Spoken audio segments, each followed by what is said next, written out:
সম্প্রতি বাল্টিক সাগরে অনুষ্ঠিত হল এক বিশাল নৌমহড়া।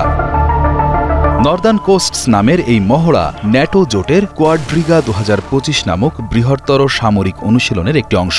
এই মহড়ায় জার্মানির নেতৃত্বে ন্যাটো জোটের বিভিন্ন দেশের নৌবাহিনী অংশ নিয়েছে, যেখানে তারা নিজেদের সামরিক শক্তি ও সমন্বয়ের ক্ষমতা প্রদর্শন করেছে। এ ধরনের মহড়াগুলো যুদ্ধের প্রস্তুতি এবং নিজেদের প্রতিরক্ষা ব্যবস্থাকে আরও শক্তিশালী করার জন্য অত্যন্ত গুরুত্বপূর্ণ।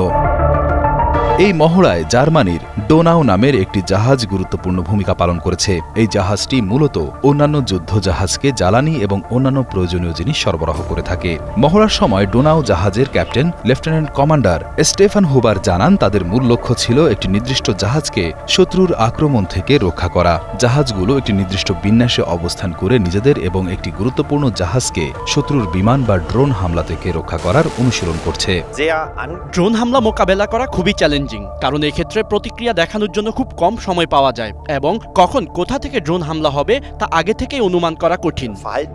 এই মহড়ায় শুধু যুদ্ধ কৌশলী নয়, উদ্ধার অভিযানও অনুশীলন করা হয়েছে। নর্দার্ন কোস্টস মহড়াটি বাল্টিক সাগরে অনুষ্ঠিত হয়েছে, যা ভৌগোলিকভাবে একটি অত্যন্ত সংবেদনশীল এলাকা। এই অঞ্চলে রাশিয়ার সঙ্গে ন্যাটোর উত্তেজনা বৃদ্ধির প্রেক্ষাপটে এ ধরনের মহড়াগুলো আরও বেশি তাৎপর্যপূর্ণ হয়ে উঠছে। এই মহড়ায় জার্মানি, সুইডেন সহ ন্যাটো জোটের আরও অনেক দেশ অংশ নিয়েছে।